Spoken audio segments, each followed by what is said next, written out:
25 বছরই থাকছে টিকা নেয়ার বয়সসীমা। কাল থেকে দেশ জুড়ে ভ্যাকসিন ক্যাম্পেইন। 12 আগস্ট পর্যন্ত 32 লাখ ডোজ দেওয়ার লক্ষ্য। এনআইডি ছাড়া যদি আমরা টিকার কার্যক্রম আনতে যাই, মাঠে যে বিশৃঙ্খলাটা তৈরি হবে, সেই জন্য আমরা ঠিক করেছি যে এটা 25 বছর হবে। করোনায় দুপুর পর্যন্ত ঢাকার বাইরে 2 শতাধিক মৃত্যু। চট্টগ্রামে আক্রান্তের 94 ভাগই ডেল্টা ধরন। করোনা ইউনিটগুলো এখন পুরো মৃত্যুপরিতে ছেয়ে গেছে। এখানে আইসিইউ স্বল্পতা থাকার কারণে মুমূর্ষু রোগীদেরকে তারা সাপোর্ট দিতে পারে না। এমন অবস্থা, একজনের অক্সিজেন দিয়ে দুজনকে চালাচ্ছে। পয়েন্টগুলো কিন্তু আমাদের সেন্ট্রাল অক্সিজেন নেই, সেখানে আমাদের সিলিন্ডার দিয়েই ব্যবস্থা করতে হয়। যুক্তরাষ্ট্র থেকে আরও টিকা পাওয়ার আশা। যৌথভাবে ভ্যাকসিন উৎপাদনে অগ্রগতি। ভ্যাকসিন প্রডিউসার আছে, তাদেরকে ওনারা বলবেন যে বাংলাদেশে ভ্যাকসিন প্রোডাকশন করা যায় কিনা।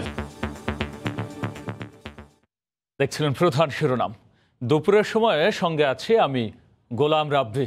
এবার অন্যান্য শীর্ষ সংবাদ।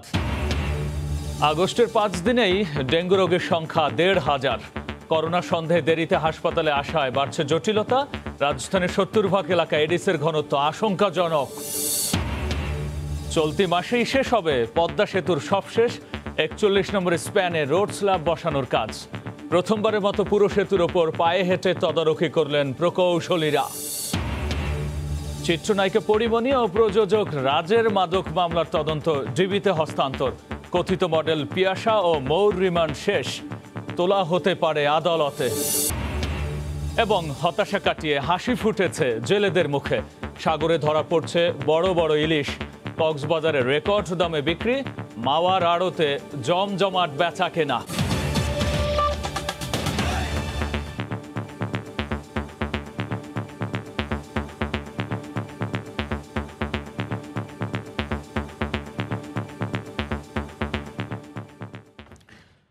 আঠারো নয়, 25 বছরই থাকছে টিকা নেয়ার বয়সসীমা। একথা জানিয়ে স্বাস্থ্য অধিদপ্তর বলছে, অনেকের এনআইডি না থাকায় মাঠ পর্যায়ে বিশৃঙ্খলার আশঙ্কা থেকেই এমন সিদ্ধান্ত নেওয়া হয়েছে। এদিকে কাল থেকে দেশব্যাপী শুরু হতে যাচ্ছে কোভিড-19 ভ্যাকসিন ক্যাম্পেইন। 5 দিনের এই ক্যাম্পেইনে অন্তত 32 লাখ মানুষকে টিকার আওতায় আনতে চায় সরকার। ভ্যাকসিন প্রাপ্তি, সংরক্ষণ সহ নানা জটিলতার কারণে গণটিকা কার্যক্রমে বারবার সিদ্ধান্ত বদল করা হচ্ছে বলে দাবি স্বাস্থ্য অধিদপ্তরের মহাপরিচালকের। করোনা মোকাবিলায় চলতি বছরের 7 ফেব্রুয়ারি ভ্যাকসিনেশন কার্যক্রমে নাম লেখায় বাংলাদেশ। শুরুটা ভালো হলেও মাঝপথে আবার খেই হারাতে হয় টিকার মজুদ ঘাটতিতে। যদিও জুলাইয়ে আবারও গতি আসে টিকা কার্যক্রমে। 3 দফায় বয়সসীমা কমালেও এতদিনে সুরক্ষা ওয়েবসাইটে নিবন্ধিত হয়েছেন 2 কোটিরও কম মানুষ। প্রত্যন্ত এলাকা আর ভাসমান বা নিম্নবিত্তদের একটি বড় অংশ রয়ে গেছে সুরক্ষার বাইরে। তাই এমন জনগোষ্ঠীকে টিকার আওতায় আনতে বিশেষ পরিকল্পনার ঘোষণা করল সরকার। বলা হচ্ছিল, এনআইডি দেখিয়ে ইউনিয়ন পর্যায়ে 18 বছরের ঊর্ধ্বে যে কেউ করোনার টিকা নিতে পারবেন। তবে শুক্রবার নতুন সিদ্ধান্তে জানিয়ে দেওয়া হয়েছে 25 বছরই থাকছে বয়সসীমা। প্রশ্ন ছিল, বারবারই পরিকল্পনায় এমন পরিবর্তনের কারণ কি? 18 বছর বয়সের অনেকেরই এনআইডি নেই। এই এনআইডি ছাড়া আমরা পর্যালোচনা করে দেখেছি যে যদি আমরা টিকার কার্যক্রম আনতে যাই, তাহলে পরে মাঠে যে বিশৃঙ্খলাটা তৈরি হবে, সেইটাকে আমরা সামাল দিতে পারবো না। সেই জন্যে আমরা অনেক আলোচনা করে তারপরে আমরা এটা ঠিক করেছি যে এটা 25 বছর হবে। বিশেষ এই ক্যাম্পেইন সারা দেশের সব ইউনিয়ন, পৌরসভা এবং সিটি কর্পোরেশন এলাকায় একযোগে 7 আগস্ট একদিন হলেও 12 আগস্টের মধ্যে সুবিধা মতো সময়ে চালানো যাবে টিকা কার্যক্রম। প্রাধান্য পাচ্ছেন 50 ঊর্ধ্ব বয়স্ক জনগোষ্ঠী, নারী ও শারীরিক প্রতিবন্ধী এবং দুর্গম ও প্রত্যন্ত অঞ্চলের মানুষেরা। এটা একটা আমাদের পাইলট প্রজেক্ট বলতে পারেন। এটা দিয়ে আমরা আমাদের নিজেদের সক্ষমতাও যাচাই করতে চাই এবং আমরা দেখতে চাই যে আমাদের লোকেরা প্রত্যন্ত অঞ্চলে প্রান্তিক জনগোষ্ঠীর কাছে একদিনে কি পরিমাণ টিকা দিতে পারেন। নিজেদের সক্ষমতা যাচাইয়ের জন্যই এই আয়োজন জানিয়ে স্বাস্থ্য অধিদপ্তরের মহাপরিচালক বলেন, বর্তমানে যারা টিকা পাচ্ছেন তাদের জন্য দ্বিতীয় ডোজ হাতে রেখেই সাজানো হয়েছে পরিকল্পনা। আমরা যারা টিকা পাচ্ছেন তাদের জন্য অবশ্যই সেকেন্ড ডোজ রাখতে হবে, কারণ আমরা অতীতের অভিজ্ঞতায় দেখেছি সেকেন্ড ডোজ না রাখার জন্য কি সমস্যাটা হচ্ছে। আমরা চেষ্টা করছি সেটাই, সেকেন্ড ডোজ রেখেই আমরা টিকাটা দেব। ঠিক বিভিন্ন দেশ থেকে আরও বেশি সংখ্যক টিকা সংগ্রহের চেষ্টা চলছে বলেও জানান মহাপরিচালক। রাশেদ বাপ্পি, সময় সংবাদ, ঢাকা। কিছুতেই নিয়ন্ত্রণে আসছে না করোনা সংক্রমণ ও মৃত্যু। 24 ঘন্টায় রাজধানী ছাড়া সারা দেশে করোনা ও উপসর্গ নিয়ে মারা গেছেন 213 জন। এর মধ্যে ময়মনসিংহে একদিন রেকর্ড 30 জনের মৃত্যু হয়েছে। সর্বোচ্চ শনাক্ত ফরিদপুরে 48.34%। রোগীর তুলনায় হাসপাতালগুলোতে আইসিইউ শয্যা সংকট অনেক বেশি। ব্যুরো প্রতিবেদক ও জেলা প্রতিনিধিদের পাঠানো তথ্য, ছবি নিয়ে রিপোর্ট।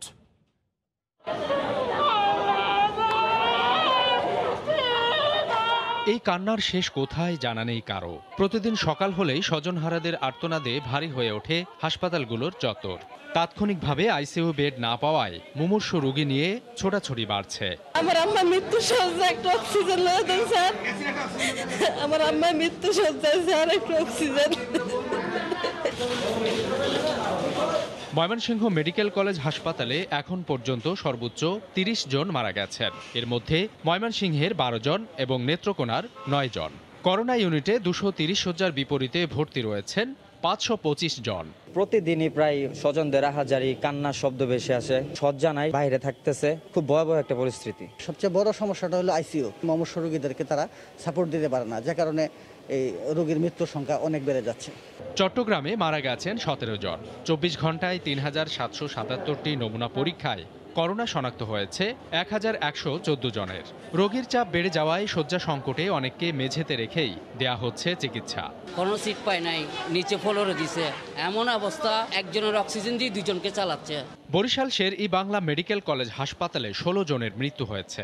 এর মধ্যে বরিশালেরই 10 জন। 4তলা 5তলায় গেলাম, ওখানে দেখলাম যে কোনো বেড নাই। পয়েন্টগুলো কিন্তু আমার সেন্ট্রাল অক্সিজেন নেই। যদি সবাই সেন্ট্রাল অক্সিজেন আওতায় আসে তাহলে হয়তো আরও ভালো বেটার চিকিৎসা পাওয়া যাবে। রাজশাহী মেডিকেলে মারা গেছেন 15 জন। 22টি আইসিইউ বেডের বিপরীতে প্রতিদিন গড়ে 60 জন রোগীকে অপেক্ষায় থাকতে হচ্ছে। শ্বাস প্রশ্বাসের কষ্ট, গত 2 দিন থেকে জ্বর এসেছিল। কুষ্টিয়ায় চিকিৎসাধীন অবস্থায় 12 জনের মৃত্যু হয়েছে। হাসপাতালে ভর্তি আছেন 218 জন। 24 ঘন্টায় জেলায় 422 জনের নমুনা পরীক্ষায় করোনা শনাক্ত হয়েছে 116 জনের। এছাড়া করোনা আক্রান্ত ও উপসর্গ নিয়ে কুমিল্লায় 15, ফরিদপুরে 13, চাঁদপুর ও বগুড়ায় 12 জন করে এবং ঝিনাইদহে 8 ও টাঙ্গাইলে 7 জন মারা গেছেন। সাবিত সারোয়ার, সময় সংবাদ। ময়মনসিংহ মেডিকেলে করোনায় 30 জন মারা গেছেন। এই মুহূর্তে ময়মনসিংহ মেডিকেলে আছেন সহকর্মী হারুন রশিদ। যাচ্ছি তার কাছে। হারুন, আমরা এর আগে দেখেছি যে 24 ঘন্টায় সর্বোচ্চ ময়মনসিংহে 23 জন মারা গেছেন, কিন্তু আজ এখনো পর্যন্ত আমরা দেখছি যে 30 জন মারা গেছে। সো হঠাৎ করে এই যে মৃত্যু এত বাড়ার কারণ কি? ধন্যবাদ রাব্বি, আপনি ঠিকই বলেছেন যে এযাবৎকালের অর্থাৎ করোনা মহামারী শুরু হওয়ার পর থেকে এ পর্যন্ত যত মৃত্যুর ঘটনা একদিনে আমরা জেনেছি, এর মধ্যে আজকেই সবচেয়ে বেশি মৃত্যুর ঘটনা ঘটেছে। অর্থাৎ গত 24 ঘন্টায় 30 জনের মৃত্যু হয়েছে। এর মধ্যে করোনা আক্রান্ত ছিলেন 16 জন এবং 14 জন করোনার উপসর্গ নিয়ে হাসপাতালে ভর্তি ছিলেন। এবং যারা মারা গিয়েছেন এদের মধ্যে ময়মনসিংহ জেলারই রয়েছেন 12 জন, নেত্রকোনা জেলার 9 জন, জামালপুরের 4 জন, টাঙ্গাইলের 2 জন এবং শেরপুর, গাজীপুর এবং সুনামগঞ্জ জেলার একজন রোগী ছিলেন বলে আমরা জানতে পেরেছি হাসপাতাল সূত্রে। তো আপনি যেমনটি বলছিলেন যে আসলে হঠাৎ করে কেন এই মৃত্যুর সংখ্যা বেড়েছে, আমরা হাসপাতাল কর্তৃপক্ষের সাথে কথা বলেছিলাম এবং চিকিৎসকরা তারা যে বিষয়টি জানিয়েছেন সেটি হচ্ছে যে বর্তমান সময়ে যারা করোনা আক্রান্ত হয়ে বা উপসর্গ নিয়ে হাসপাতালে আসছেন তাদের বেশিরভাগই মুমূর্ষু অবস্থায় আসছেন, প্রচণ্ড শ্বাসকষ্ট নিয়ে আসছেন, যেটি আগে যখন করোনা রোগীগুলো যারা আসতো তারা আসলে মৃদু উপসর্গ নিয়ে বা মৃদু আক্রান্ত অবস্থায় এখানে আসতো। কিন্তু এখন সব বেশিরভাগ রোগী জটিল অবস্থায় আসার কারণেই এই মৃত্যুর ঘটনাটা বেড়েছে। আরেকটি বিষয় হচ্ছে যে ময়মনসিংহ মেডিকেল কলেজ হাসপাতালে কিন্তু এখন 23টি আইসিইউ বেড আছে। আজকে 23টি আইসিইউ বেডে রোগী আছে এবং এই আইসিইউ বেডে মুমূর্ষু রোগীদের জন্য ডাক্তার যখন আইসিইউ বেড হারুন, আপনি বলছিলেন যে আশপাশের কয়েক জেলার রোগী এই ময়মনসিংহের এই মেডিকেল কলেজে আসে। কোন জেলার আক্রান্তের সংখ্যা বা শনাক্তের সংখ্যা এবং মৃত্যুর সংখ্যা বেশি? ধন্যবাদ। আমাদের এই ময়মনসিংহ যে মেডিকেল কলেজ হাসপাতাল রয়েছে, এখানে কিন্তু ময়মনসিংহ বিভাগের 4 জেলা ছাড়াও পার্শ্ববর্তী সুনামগঞ্জ জেলা, গাজীপুর এবং কিশোরগঞ্জ, টাঙ্গাইল থেকেও এখানে রোগী আসেন। তবে বর্তমানে কিন্তু সবচেয়ে বেশি রোগী ময়মনসিংহের বাইরে যদি বলি, সেটি হচ্ছে যে নেত্রকোনা এবং জামালপুরের রোগী এখানে বেশি আসছে এবং তাদের আক্রান্তের সংখ্যাও বেশি এবং মৃত্যুর সংখ্যাও বেশি। আজকে যে 24 ঘন্টায় যে মারা গিয়েছেন, এর মধ্যে কিন্তু ময়মনসিংহের পরেই নেত্রকোনার অবস্থা। নেত্রকোনাতে কিন্তু 9 জন মারা গিয়েছেন এবং জামালপুরে 4 জন মারা গিয়েছেন। এবং এখানে আমরা যে খবর নিয়ে দেখেছি যে এই দুটি উপজেলায় কিন্তু মৃত্যুর সংখ্যা বা রোগীর সংখ্যা যেভাবে বেশি হচ্ছে, সেভাবে কিন্তু আক্রান্তের সংখ্যা এই দুটি জেলায় বেশি রয়েছে। তারপরে অবস্থানে আছে শেরপুর জেলা। শেরপুরের অবশ্য আক্রান্তের সংখ্যাও কিছু কম এবং মৃত্যুর সংখ্যাও কিছু কম। আমরা হারুন, আপনি শয্যা এবং আইসিইউ শয্যার কথা বলছিলেন।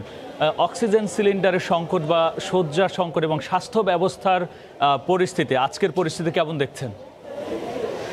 আসলে বিষয়টা হচ্ছে যে ময়মনসিংহ মেডিকেল কলেজ হাসপাতালের করোনা ইউনিট কিন্তু বৃহত্তর ময়মনসিংহ ছাড়াও আশপাশের আরও 3টি বিভাগের রোগী কিন্তু এখানে আসে, যার কারণে প্রচুর চাপ হয়। এবং আমরা এখন পর্যন্ত যদি বলি যে হাসপাতালে কিন্তু কোনো বেড খালি নেই, আইসিইউ বেড খালি নেই। হাসপাতাল কর্তৃপক্ষ কিন্তু ব্যানার টানিয়ে দিয়েছেন, নোটিশ টানিয়ে দিয়েছেন যে এখন আর আইসিইউ বেডে কোনো সিট খালি নেই এবং যে সাধারণ যে শয্যা সংখ্যা, সেখানেও কোনো শয্যা খালি নেই, এটি কিন্তু টানিয়ে দিয়েছেন। এবং অক্সিজেনের সংকটের কথা যদি একটু বলি, এটি হচ্ছে যে এখানে যে সেন্ট্রাল অক্সিজেন সিস্টেম রয়েছে, সেখানেও কিন্তু রোগীর প্রচুর চাপের কারণে মাঝে মধ্যে প্রেশার কমে যায় এবং যারা বেডে নাই, যারা বারান্দায় এবং ফ্লোরে আছেন, তাদের জন্য কিন্তু ব্যবস্থা করা হয়েছে যে সিলিন্ডার, অক্সিজেন সিলিন্ডারের মাধ্যমে।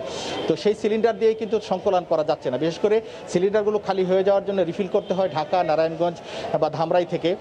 সেটি করতে কিন্তু অনেক সময় লাগে। এই সিলিন্ডারগুলো নিয়ে যাওয়া, রিফিল করে নিয়ে আসা, এই যে দীর্ঘ সময় রাস্তায় যানজট হলে এই সমস্যা জটিল হয়ে যায়, যার জন্য মাঝে মধ্যে এটার কিন্তু সমস্যা তৈরি হয়। তবে আজকে এই হাসপাতালের যে উপপরিচালক ডাক্তার ওয়াইজউদ্দিন ফরাজির সাথে আমরা কথা বলেছিলাম, তিনি যেটি বলছেন যে তারা আশা করছেন যে আরও 500টি সিলিন্ডার যদি এখানে পাওয়া যায়, তাহলে আর অক্সিজেনের যে সমস্যা মাঝে মধ্যে হয় সেটি থাকবে না। তো এই ছিল আমার কাছে ময়মনসিংহ মেডিকেল কলেজ হাসপাতাল থেকে সর্বশেষ। রাব্বি, করোনার সার্বিক পরিস্থিতি নিয়ে জানাতে ময়মনসিংহ থেকে সরাসরি যুক্ত হয়ে জানাচ্ছিলেন সহকর্মী হারুন রশিদ। এদিকে ভারত থেকে চিকিৎসা নিয়ে ফেরা রোগী এবং স্বজনদের মাধ্যমেই চট্টগ্রামে করোনার ডেল্টা ভ্যারিয়েন্ট মারাত্মক আকারে ছড়িয়ে পড়েছে। গত 1 মাসে করোনা রোগীদের 94% ভারতীয় ধরনে আক্রান্ত হয়েছেন, আর 3% ব্রিটেনের আলফা এবং 3% চীনা ভ্যারিয়েন্টে আক্রান্ত। 30টি জিনোম সিকোয়েন্সের মাধ্যমে এ তথ্য নিশ্চিত করেছেন গবেষকরা। চট্টগ্রাম থেকে সাখাওয়াত টিপুর ক্যামেরায় কমলদের রিপোর্টে বিস্তারিত। গত কয়েক সপ্তাহ ধরে চট্টগ্রামে করোনা সংক্রমণের ঊর্ধ্বগতি চলছে। প্রতিদিনই আক্রান্তের হার ওঠানামা করছে 1200 থেকে 1500-র মধ্যে। মূলত ভারতের ডেল্টা ভেরিয়েন্টের কারণেই এই ঊর্ধ্বগতি বলে মনে করছেন গবেষকরা। বাংলাদেশ বিজ্ঞান ও শিল্প গবেষণা পরিষদ এবং ভেটেরিনারি অ্যানিমেল সায়েন্সেস বিশ্ববিদ্যালয় যৌথভাবে চলতি মাসেই করোনার 30টি পূর্ণাঙ্গ জীবন রহস্য উন্মোচন করে। এর মধ্যে 28টি ভারতীয় ডেল্টা ভেরিয়েন্ট, 1টি ইউকের আলফা এবং বাকিটি চাইনিজ ভেরিয়েন্ট বলে চিহ্নিত করা হয়েছে। চট্টগ্রাম অঞ্চলের মানুষজন চেন্নাইতে চিকিৎসা করতে যায় এবং তাদের সাথে অ্যাটেন্ডেন্ট যায়, তারা কিন্তু যখন চট্টগ্রাম ফিরে এসেছে তখনই কিন্তু এই ভেরিয়েন্টটা, এই ডেল্টা ভেরিয়েন্টটা তারা সংক্রমিত হয়ে বাংলাদেশে চট্টগ্রামে এসেছে। এই ভেরিয়েন্টের এত সংক্রামিত গুণ তারা 50% বেশি সংক্রামিত করে অন্যান্য ভেরিয়েন্টের থেকে। উপজেলা পর্যায়ে আশঙ্কাজনক হারে ডেল্টা ভেরিয়েন্ট বেশি রোগী পাওয়া গেছে হাটহাজারীতে। কোরবানি ঈদের পাশাপাশি সাম্প্রতিক সময়ে সাধারণ মানুষের চলাচল বেড়ে যাওয়ায় সংক্রমণের হাত ছিল সবচেয়ে বেশি। গ্রামে ছড়ালে ডেল্টা ভেরিয়েন্ট, এটা আমাদের জন্য একটা আশঙ্কাজনক খবর। কারণ হচ্ছে যে অলরেডি দেখা যায় যে আমাদের গ্রামের যথেষ্ট চিকিৎসা ব্যবস্থা নাই। চট্টগ্রামে এ পর্যন্ত প্রায় 87,000 আক্রান্ত হওয়া এবং মৃত্যু হয়েছে 1,000-এর বেশি মানুষের। এককালীন সময়ে যদি হাজার হাজার আরও বেশি লোকজন আক্রান্ত হয়, তাদের হসপিটালাইজেশন করা, অক্সিজেন সরবরাহ করা, তাদের চিকিৎসা করা এককালীন সময় তো এগুলো সম্ভব নয়। তো আমাদের সতর্ক হতে হবে যাতে করে এই তীব্রতা আমরা কমাতে পারি। সেজন্য মাস্ক পরতে হবে, এর কোনো বিকল্প নেই, এবং যত দ্রুততার সাথে ভ্যাকসিন নিতে হবে। পূর্ণাঙ্গ জীবন রহস্য উন্মোচন করা 30টি নমুনার মধ্যে 15টি শহরের এবং 15টি গ্রাম অঞ্চল থেকে সংগ্রহ করা হয়েছিল। এর মধ্যে 12 জন পুরুষ এবং 18 জন নারী। এর আগে সিবাসু করোনার 22টি জীবন রহস্য উন্মোচন করেছিল।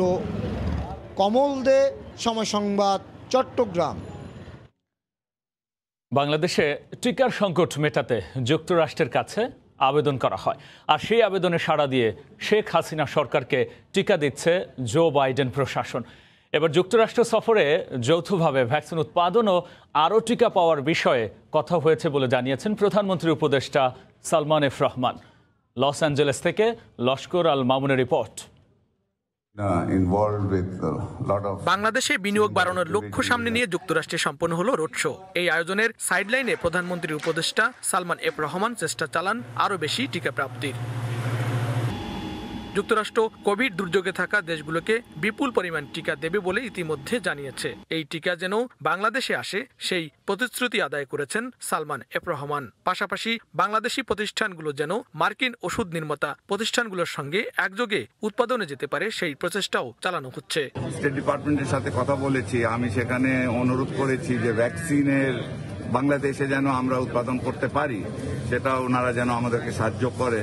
এবং স্টেট ডিপার্টমেন্টে মার্শা বার্নিক্যাট, অ্যাম্বাসেডর মার্শা বার্নিক্যাটের সাথে যে কথা হলো, উনি আমাকে আশ্বাস করেছেন মার্কিন যতগুলি ভ্যাকসিন প্রডিউসার আছে তাদেরকে ওনারা বলবেন যে বাংলাদেশে ভ্যাকসিন প্রোডাকশন করা যায় কিনা সেটা আপনার দেখতে। যুক্তরাষ্ট্রের মডার্না ও ফাইজার এবং জনসন অ্যান্ড জনসনের টিকা ইতিমধ্যে বেশ কার্যকর বলে প্রমাণিত। এই টিকায় ডেল্টা ভ্যারিয়েন্টও মোকাবিলা সম্ভব। তাই বাংলাদেশের মতো উচ্চ কোভিড ঝুঁকির দেশে গণটিকার কোনো বিকল্প নেই বলে মনে করেন সংশ্লিষ্টরা। প্রবাসী বাংলাদেশিরাও চেষ্টা চালাচ্ছেন ঢাকা যেন টিকা পায়। চলতি বছরের শুরু থেকেই ওয়াশিংটনের সঙ্গে দেন দরবার চালিয়ে যাচ্ছেন তারা। বাংলাদেশে গণহারে টিকাদান কর্মসূচি সফল করতে যুক্তরাষ্ট্রের টিকা সহায়তা জরুরি। দুদেশের কূটনৈতিক সম্পর্ক জোরদারের মাধ্যমে আরও বেশি করে টিকা প্রাপ্তি সহজতর হবে বলে মত দিয়েছেন বিশ্লেষকরা। লস্কর আল মামুন, সময় সংবাদ, লস অ্যাঞ্জেলেস। আজ থেকে কঠোর বিধিনিষেধ বাড়ানো হলেও রাজধানীমুখী জনস্রোত থামছেই না। ঢাকা থেকে বের হতেও সড়কে নেই কড়াকড়ি, দূরপাল্লার পরিবহন ছাড়া চলছে সব ধরনের যানবাহন। পুলিশ বলছে সাধারণ মানুষের অবাধ চলাচল নিয়ন্ত্রণ করতে হিমশিম খেতে হচ্ছে তাদের। হাঁক ডাক দিয়েই বিভিন্ন জেলার উদ্দেশ্যে যাত্রী ডাকছেন চালকরা। দূরপাল্লার পরিবহন বন্ধ, তাই যাত্রীদের একমাত্র ভরসা মোটরসাইকেল এবং ব্যক্তিগত পরিবহন। শুক্রবার ছুটির দিন হলেও ঢাকামুখী যাত্রীদের জনস্রোত ছিল। পায়ে হেঁটেই বিভিন্ন চেকপোস্ট দিয়ে ঢাকা প্রবেশ করছেন, একই সাথে ঢাকা ছাড়তেও দেখা গেছে। লকডাউন তো তেমন কঠোর মনে হইতেছে না, জনগণ আসতেছেই। লোকাল বাসগুলি ছাড়িয়ে দেন, আমরা একটু ভালো করে একটু চলাফেরা করি না, আমাকে অনেক সমস্যা। মৈতপুর যাবেন, দেখবেন নাইট কোচের অভাব নাই, বাসের অভাব নাই, সন্ধ্যার পরেই যাবেন, 7টার পরে অভাব নাই গাড়ি। পরিবহন সংকটে দুর্ভোগ যেমন বেড়েছে, তেমনি কিছু চালক গড়ে তুলেছেন পরিবহন সিন্ডিকেট। এতে কয়েক গুণ বেশি ভাড়া দিতে হচ্ছে যাত্রীদের। মাইক্রোতে গেলে 1000 টাকার নিচে কোনো ভাড়াই নেই। আমি যেখানে যান অত্যন্ত নিতান্ত বিপদে পড়ে আসছে। আমরা কি প্রাইভেট কারের লোক যে আমরা প্রাইভেট কার জিগাবো, এই জায়গা মোটরসাইকেলে জিগাইলাম, চান্দ্রা পর্যন্ত 1000 টাকা চাইছে।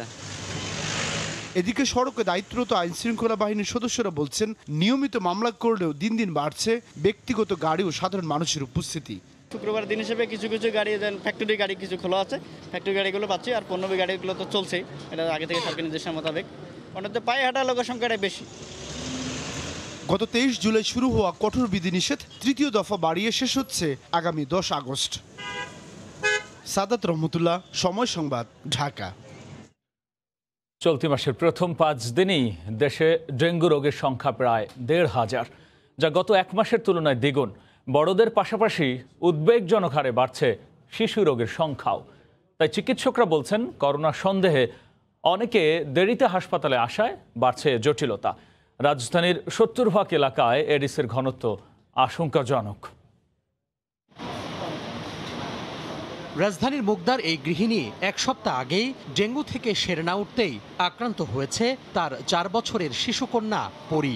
নিজের শারীরিক দুর্বলতা না কাটলেও অসুস্থ মেয়েকে নিয়ে একাই লড়ছেন হাসপাতালে। ওদিকে 7 থেকে 8টি হাসপাতাল ঘুরে বেসরকারি একটি হাসপাতালে সিট পেয়েছেন ডেঙ্গু আক্রান্ত ব্যবসায়ী সাজিয়া। ডেঙ্গুর যে এই যে ওষুধ মেডিসিনগুলো দেওয়া, এগুলো আমার মনে হয় একটু বেটার করা উচিত। আমাদের ফ্ল্যাটে সবারই অলরেডি হয়ে গেছে। আমি তো মুগদাতে থাকি, ওইখানে একদমই খুবই নোংরা। আমার বিল্ডিং এর পাশে কনস্ট্রাকশনের কাজ চলতেছে, ওইখানে সব সময় পানি থাকে। রাজধানীর সরকারি বেসরকারি সব হাসপাতালের চিত্র প্রায় একই রকম। প্রতিদিন অসংখ্য রোগী আসছে ডেঙ্গু আক্রান্ত হয়ে, যার বেশিরভাগ রোগী দক্ষিণ সিটি কর্পোরেশন এলাকার। ভুক্তভোগী বাসিন্দারা বলছেন, ডেঙ্গুর প্রকোপ বাড়ার পরেও এডিস নিয়ন্ত্রণে ওষুধ ছিটাতে দেখা যায়নি কর্পোরেশন কর্মীদের। সারাদিন এনে মাইকে শুনি যে পরিষ্কার করো, পরিষ্কার রাখো, পরিষ্কার করো, পরিষ্কার রাখো। তো মানুষ কি ঘরের ভিতরে পরিষ্কার থাকে না?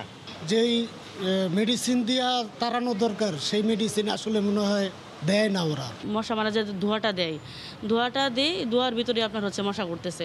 অনেক রোগী আসছে, এরকম ক্রিটিক্যাল পেশেন্টও আসছে, ধরেন যে প্লেটলেট কাউন্ট অনেক কমে গেছে। স্বাস্থ্য অধিদপ্তরের তথ্য মতে গেল জুলাই মাসে রোগীর সংখ্যা ছিল ২,২৮৬ জন, আর চলতি মাসের প্রথম ৫ দিনেই রোগীর সংখ্যা প্রায় ১,৫০০। যে হারে রোগী বাড়ছে, সচেতন না হলে ২০১৯ সালের সব রেকর্ড ভাঙতে পারে বলে শঙ্কা চিকিৎসকদের। ২০১৯ সালের মতোই আউটব্রেকটা এখন আসলে চরমে। আর প্রতিদিন বেশ কিছু শিশু আক্রান্ত হচ্ছে, প্রতিদিন ১০-১২ জন করে আমাদের অ্যাডমিট করতে হচ্ছে। বড় বাচ্চারা যারা ১০-১২ বছর, তাদের ক্ষেত্রে আমাদের ম্যানেজমেন্ট করতে খুবই প্রবলেম হচ্ছে। তাদেরকে ম্যাক্সিমামই আমরা ডিহাইড্রেশন অথবা শকে পাচ্ছি। চলতি বছর এখন পর্যন্ত ৪,০০০-এরও বেশি মানুষের দেহে ডেঙ্গু শনাক্ত হয়েছে। তোহা খান তামিম, সময় সংবাদ, ঢাকা। রাজধানীর প্রায় ৭০% এলাকায় এডিসের ঘনত্ব আশঙ্কাজনক হারে বেড়েছে। মৌসুমি জরিপের ২/৩ শেষে এমনটা জানিয়েছে স্বাস্থ্য অধিদপ্তর, যেখানে বর্ষা শুরুর আগের জরিপে এ হার ছিল ২৫ ভাগেরও কম।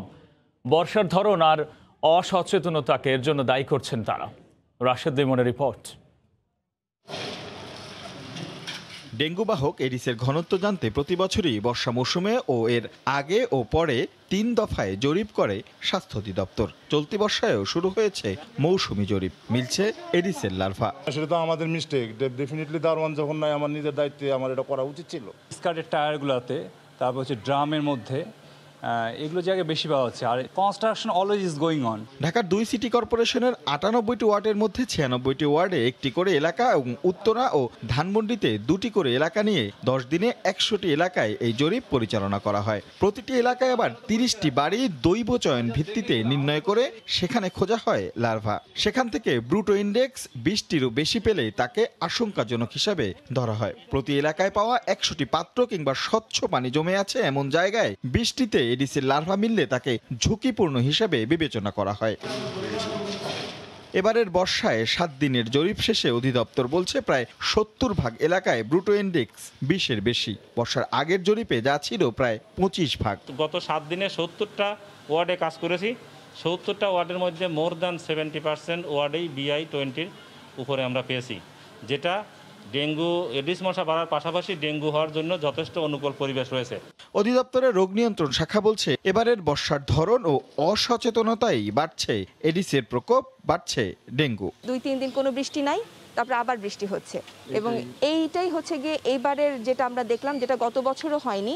এই বছরের যদি আপনি বলেন যে কেন বেড়ে গেছে, এটা একটা কারণ। জরিপ বলছে ঢাকা উত্তর সিটি কর্পোরেশনের চেয়ে দক্ষিণে মশার ঘনত্ব বেশি।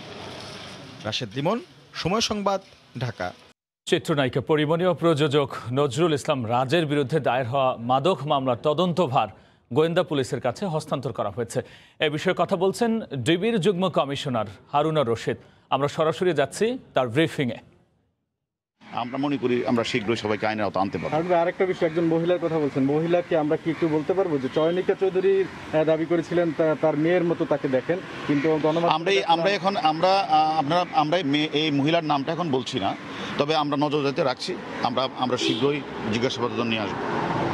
ভাই, আপাতত এই যে কালকে র্যাবের পক্ষ থেকে যেটি দাবি করা হয়েছিল যে তারা ঘরোয়া পার্টি করতেন এবং সেই ঘরোয়া পার্টিতে নজরুল ইসলাম রাজ সহ অন্য সবাই আসতেন তার বাড়িতে, মিনি বার। না, নজরুল ইসলাম রাজ তো হলো একটা সে ছিল একটা আমি কি বলবো, এটা সে এই পথে, এই অন্ধকার পথে কিছু তথাকথিত মডেলদেরকে সে বিভিন্ন জায়গায় বিভিন্ন মানুষকে মনোরঞ্জন দিয়ে সে এখানে যে এখন তার যে অবস্থা, এবং এটা আমরা নজরুল ইসলাম রাজের সাথে কথা বলেছি, সে মূলত তার কোনো লেখাপড়া নাই, সে একটা মূর্খ মানুষ, সে এখানে একদম নিচ্ছ প্রকৃতির চাকরি করতেন। সে আজকে এই অপর্যায়ে আসে, এটার জন্য দায়ী এই সমাজের কিছু খারাপ প্রকৃতির মানুষ, যে মানুষগুলির নাম নজরুল ইসলাম রাজ বলেছে। এদেরকে সে বিভিন্ন মডেলদেরকে সাপ্লাই দিয়ে সে আজকে এইভাবে এই কাজগুলি করছেন। আমি মনে করি তাকেও আরও আমরা, যেহেতু আমাদের জিজ্ঞাসাবাদ শুরু হয়েছে মাত্র, আমরা জিজ্ঞাসাবাদ শেষে আরও আমাদের কাছে সে আরও কিছু বলবেন, তথ্য দিবেন। এই তথ্যের প্রেক্ষিতে আমরা পরবর্তীতে আপনাকে জানাতে পারবো। কতজনের নাম তারা বলেছেন বা কি ধরনের? এখন মাত্র শুরু হয়েছে, আমরা আপনাদের পরে জানাবো।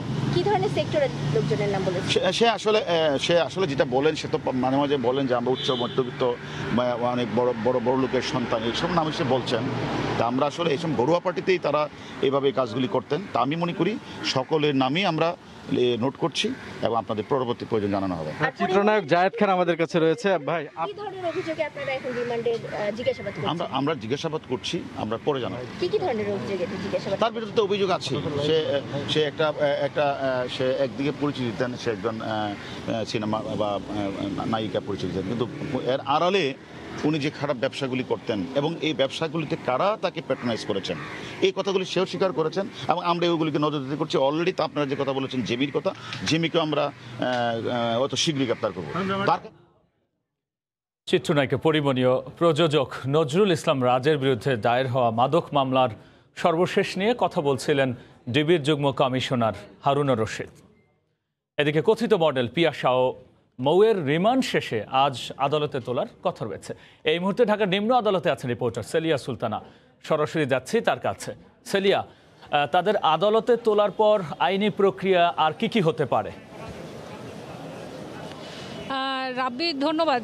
যদি আমরা একটু পেছনের দিকে যেতে চাই তাহলে কিন্তু বলতে হয় গত রোববার যে অভিযান চালানো হয়েছে আইনশৃঙ্খলা বাহিনীর পক্ষ থেকে মডেল পিয়াসা এবং মৌয়ের বাসায়, এবং পরবর্তীতে তাদেরকে গ্রেফতার করা হয়েছে মাদক মামলায় এবং প্রতারণার অভিযোগও তাদের বিরুদ্ধে আনা হয়েছে।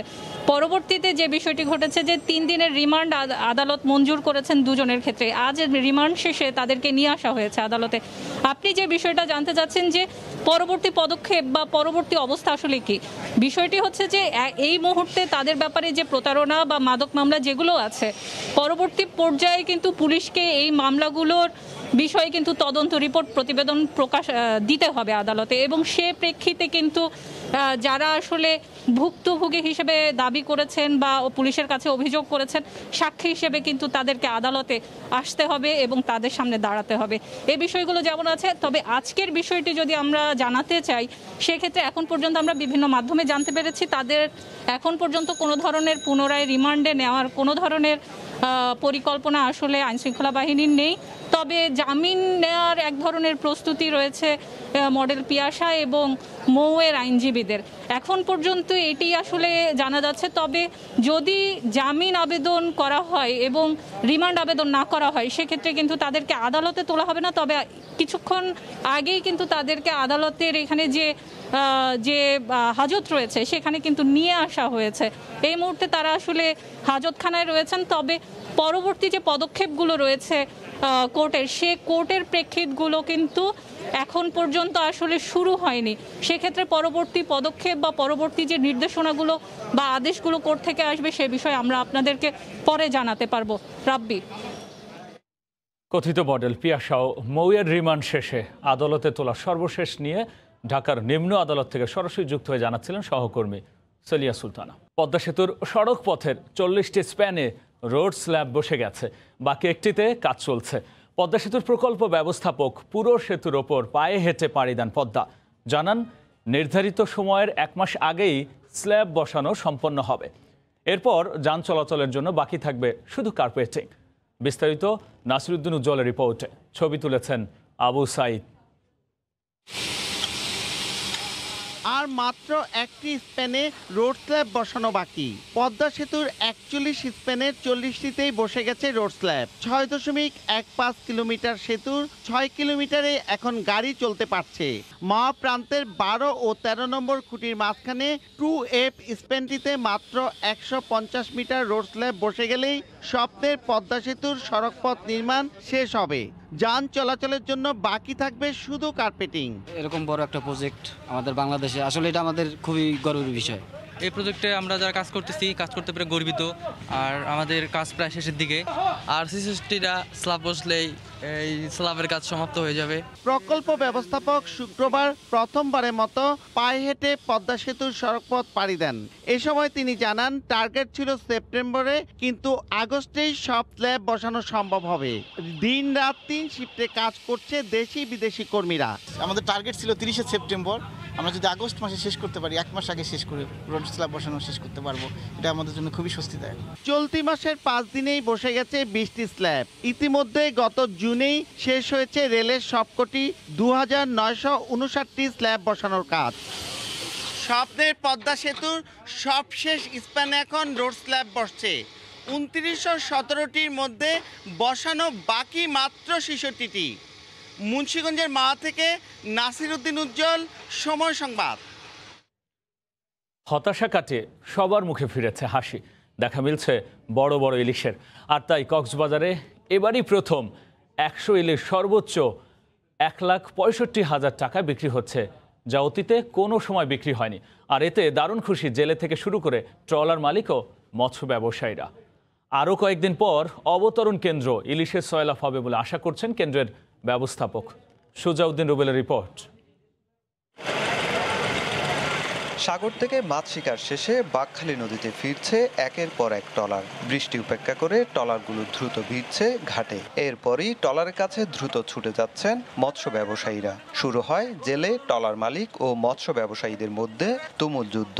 তবে এই যুদ্ধ ইলিশ নিয়ে। দাম নির্ধারণের পর চলছে ইলিশ নিয়ে কাড়াকাড়ি। জেলেরা বলছেন, সাগরের কোনো ছোট ইলিশ নয়, জালে সব ধরা পড়ছে বড় বড় ইলিশ। 8 দিন পর ইলিশ মাছ ইয়ার আগে কিন্তু কিছু না হবে বেকুন লস, কিন্তু আর এখন খুশি আছি। এই বড় মাছ দেখার পর আমাদের মনটা অনেক আনন্দ হয়ে গেছে। ট্রলার মালিকরা বলছেন, ইলিশের আকার বড় হওয়ায় রেকর্ড মূল্যে তারা ইলিশ বিক্রি করছেন। এতে দ্রুত ধার দেনা পরিশোধ করতে সক্ষম হবেন। প্রতি 100 পিস ইলিশের দাম 1 লাখ থেকে 1,10,20 এরকম আশা করতেছি আর কি। তো আমরা মোটামুটি খুশি, সন্তুষ্ট। মাছ বড় আসছে, দামও ভালো পাচ্ছি, সে আমাদের কষ্টটা অনেক লাঘব হয়েছে। ইলিশের আকার দেখে দারুণ খুশি মৎস্য ব্যবসায়ীরা। আর চাহিদা থাকায় ভালো ব্যবসা হবে বলে আশা করছেন তারা। হিসাবে কিনি, বিক্রি করি মনে কেজি হিসাবে। আল্লাহর মাছও বড় বড় পড়তেছে। যদি লক্ষ্য ছিলাম, এখন আল্লাহর মাথা ইনশাআল্লাহ আমরা লাভবান হব। আর মৎস্য অবতরণ কেন্দ্রের ব্যবস্থাপক আশা করছেন, আগামী কয়েকদিনের মধ্যে মৎস্য অবতরণ কেন্দ্র ইলিশে সয়লাভ হবে। এতে রাজস্ব আদায় বাড়বে। আবহাওয়া যদি অনুকূলে থাকে আর জেলেরা যদি সাগরে পর্যাপ্ত মাছ পায় আল্লাহর রহমতে, সেক্ষেত্রে ব্যবসায়ীরাও লাভবান হবে, আমাদের সরকারি প্রতিষ্ঠানও লাভবান হবে। সাগরে 65 দিনের নিষেধাজ্ঞা ও দুবার দুর্যোগপূর্ণ আবহাওয়ার কারণে প্রায় 75 দিন সাগরে মাছ শিকারে যেতে পারেননি জেলেরা। আর দুদিনে মৎস্য অবতরণ কেন্দ্রে প্রায় 75 মেট্রিক টন মাছের সরবরাহ হয়েছে। সুজাউদ্দিন রুবেল, সময় সংবাদ, কক্সবাজার। এদিকে ভরা মৌসুমেও মাওয়া আড়তে ইলিশের দাম চড়া। কেজি প্রতি দাম হাঁকা হচ্ছে 1500 টাকা পর্যন্ত। অথচ মুন্সিগঞ্জের পদ্মাপাড়ের মাওয়া মৎস্য আড়তে নেই ইলিশের সরবরাহের কোনো কমতি। নাসিরুদ্দিন উজ্জ্বলের আরও একটি রিপোর্ট। ক্যামেরায় ছিলেন আবু সাইদ। ঝাঁকে ঝাঁকে রূপালী ইলিশের দেখা মিলেছে মুন্সিগঞ্জের পদ্মাপাড়ের মাওয়া মৎস্য আড়তে, কিন্তু ভরা বর্ষাতেও দাম আকাশচুম্বী। বিধি নিষেধের মধ্যেও রাজধানী সহ নানা অঞ্চলের ক্রেতা বিক্রেতাদের উপচে পড়া ভিড় মাওয়ায়। বড় ইলিশ কেজি প্রতি বিক্রি হচ্ছে 1500 টাকায়। আবার 1 কেজি ওজনের ইলিশের দাম হাঁকা হচ্ছে 900 থেকে 1300 টাকা পর্যন্ত। আর 450 থেকে 500 গ্রামের ইলিশের দাম 550 থেকে 700 টাকা কেজিতে। অন্য দিনের চেয়ে আজকে ইলিশের দাম অনেক বেশি। ক্রেতার বেশি থাকার কারণে, চাহিদা বেশি থাকার কারণে পদ্মার যে বড় ইলিশের যোগানটা একটু কম, এই জন্য দাম একটু বেশি। এই মাছের জন্য প্রতিদিন কাস্টমার আসে, ছুটির দিন থাকাতে দাম বেশি, এই যে পরিমাণ আমি কম কিনছি। ইলিশের সরবরাহের কোনো কমতি না থাকলেও আড়তদারদের দাবি, জাটকা সংরক্ষণ অভিযান যথাযথ না হয় এবং কারেন্ট জালের দাপটের কারণে ভরা বর্ষায় আশা অনুরূপ ইলিশ মিলছে না। জাটকার কারণে এবার ইলিশ মাছ নাই। এই দিন ইলিশ মাছ থেকে ভরপুর জিগায় না, কেউ মাছ বেচতে ছাড়তে পারি না, তখন আমরা মাছ পাই না ব্যস্ত নিয়ে। কারেন্ট জালটা যদি বন্ধ না হয় তাহলে বাংলাদেশে ইলিশ মাছ থাকবোই না সামনে। 29টি আড়ত ছাড়াও মাওয়ায় খোলা মাঠে চলছে ইলিশের জমজমাট বেচাকেনা। নাসিরুদ্দিন উজ্জ্বল, সময় সংবাদ, মুন্সিগঞ্জ। সিরিজ জয়ের মিশনে সন্ধ্যায় অস্ট্রেলিয়ার মুখোমুখি হবে টিম টাইগার। অন্যদিকে সিরিজ বাঁচাতে যে কোনো মূল্যে একটা জয় চাই অজিদের। মিরপুরের শেরে বাংলা ক্রিকেট স্টেডিয়ামে ম্যাচটি শুরু হবে সন্ধ্যা 6টায়। প্রথম 2 ম্যাচের দাপুটে জয় এগিয়ে দিয়েছে বাংলাদেশকে। সিরিজ জয়ের মিশনে এখন অনেকটাই তাই আত্মবিশ্বাসী টিম টাইগার। তবে 2 ম্যাচে বোলাররা ভালো করলেও এখনও আশানুরূপ ফল দেখাতে পারছেন না ব্যাটসম্যানরা, আর তাই বিষয়টা কিছুটা ভাবনায় রেখেছে ডমিঙ্গোকে। অন্যদিকে যে কোনো মূল্যে সিরিজ বাঁচাতে মরিয়া অস্ট্রেলিয়া। উইন্ডিজের পর এখানেও সিরিজ হারের লজ্জায় ডুবতে চায় না ল্যাঙ্গার বাহিনী।